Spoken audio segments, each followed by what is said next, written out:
بلوچستان میں اقلیتی خواتین کی ترقی کے لیے اہم پیش رفت ویمن ڈیولپمنٹ اور اقلیتی امور کے مابین MOU پر دستخط کر دیے گئے۔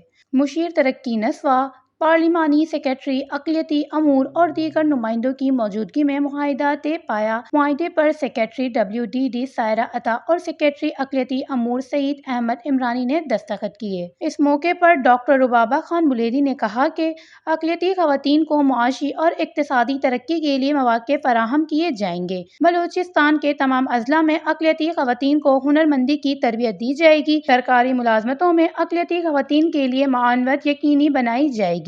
اقلیتی خواتین کو ہر شعبہ زندگی میں آگے بڑھنے کے مواقع فراہم کیے جائیں گے۔ ویمن ڈیولپمنٹ ڈپارٹمنٹ اور محکمہ اقلیتی امور کے اشتراک سے خواتین کی فلاح اور بہبود کے نئے منصوبے شروع ہوں گے، جبکہ پارلیمانی سیکریٹری اقلیتی امور سنجے کمار، سینیٹر دنیش کمار، MPA روی کمار کا کہنا تھا کہ اقلیتی برادری کی خواتین کو خود کفیل بنانے کے لیے عملی اقدامات کیے جا رہے ہیں۔ بلوچستان حکومت خواتین کے حقوق اور ترقی کے لیے سنجیدہ اقدامات کر رہی ہے۔ ان کا مزید کہنا تھا، معاہدے سے اقلیتی خواتین کی خود مختاری اور روزگاری کے مواقع میں اضافہ ہوگا۔ وش نیوز، کوئٹہ، بلوچستان۔